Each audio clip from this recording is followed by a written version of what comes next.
ಹೋಗಿದ್ವಿ, ಎಲ್ಲೋದ್ರು ಒಂದೇ ಮಾತು ಹೇಳ್ತಿರೋದು, ಇಲ್ಲ ಸರ್ ಮೇಟಿ ಅವ್ರು ತುಂಬ ಕೆಲಸ ಮಾಡಿದ್ದಾರೆ, ಇಲ್ಲಿ ಅವ್ರಿಗೇನೋ ಮತ ಕೊಡೋದು. ಹೋದ ಸದ್ಯದಲ್ಲಿ ಕಡಿಮೆ ಅಂತರದಲ್ಲಿ ಅವ್ರು ಗೆದ್ದಿದ್ರು, ಈ ಬಾರಿ ಕನಿಷ್ಠ 30,000-35,000 ಅಂತರದಲ್ಲಿ ಗೆಲ್ತಾರಂತ ಎಲ್ಲರೂ ಜನ ಹೇಳ್ತಾರೆ. ದಯಮಾಡಿ ನಿಮ್ಮಲ್ಲಿ ಸರ್ಕಾರ ನಮ್ಮಿದೆ, ಹಕ್ಕು. ನೀವೇನು ಮತ ಕೊಡಬೇಕಾಗಿರೋದು ಅದಕ್ಕಿಂತ ಜೊತೆ ಇವ್ರ ಹಕ್ಕು, ಇವ್ರ ತಂದೆಯವ್ರ ಹಕ್ಕಿದ್ದು. ತಾವು ಮೇಟಿ ಅವ್ರನ್ನ ಆಯ್ಕೆ ಮಾಡಿದ್ದು 5 ವರ್ಷಕ್ಕಂತ ತಾವು ಆಯ್ಕೆ ಮಾಡಿದ್ರು.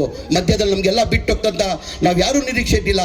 ಆ ಹಕ್ಕನ್ನು ಅವನ ಮಗನಿಗೆ ಕೊಡಬೇಕು. ಇನ್ನೂ 2 ವರ್ಷ ಸರ್ಕಾರ ಇದೆ, ಇನ್ನೂ ಒಳ್ಳೆ ಅಭಿವೃದ್ಧಿ ಕೆಲಸ ಮಾಡೋಕ್ಕೆ ಸಾಧ್ಯ ಆಗಿದೆ. ನಮ್ಮ ನಾಯಕರಾದಂಥ ಸಿದ್ದರಾಮಯ್ಯ ಅವರು 28ವರೆಗೂ ಮುಖ್ಯಮಂತ್ರಿ ಆಗ್ತಾರೆ. 28 ಆದಮೇಲೆ ಜನ ಸುಲಭವಾಗಿ ಅವ್ರು ಬಿಡಲ್ಲ.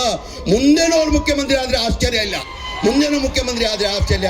ದಯಮಾಡಿ ನಿಮ್ಮಲ್ಲಿ ಕೈ ಜೋಡಿಸಿ ನಾನು ಮನವಿ ಮಾಡಿ ಕೇಳ್ತೀನಿ. ನಾನು ನೋಡಿದೆ. ಸರ್ ನಾನು ಏನು ತಿಳ್ಕೊಂಡಿದ್ದೆ, ನಮ್ಮ ರಾಜ್ಯದಲ್ಲೇ ನಿಮ್ಮ ಜನ ಕೇಳ್ತಾರಂತ. ನಾನು ಕೇರಳ ಒಂದು ನಿಮಿಷ ಇರ್ರಿ, ನಾನು ಅಲ್ಲಿ ಕೇರಳಕ್ಕೆ ಹೋಗಿದ್ದೆ ಸರ್. 10 ದಿನ ಕೇರಳಲ್ಲಿದ್ದೆ ನಾನು.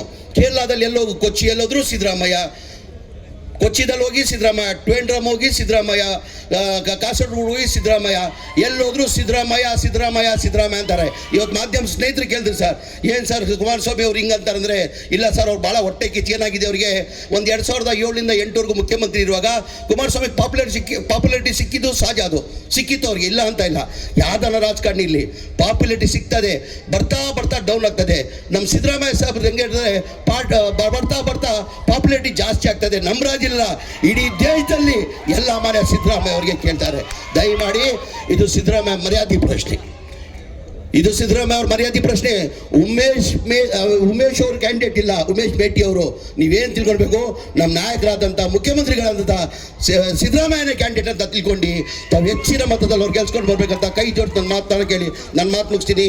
ಜೈ ಹಿಂದ್, ಜೈ ಕರ್ನಾಟಕ, ಜೈ ಕಾಂಗ್ರೆಸ್.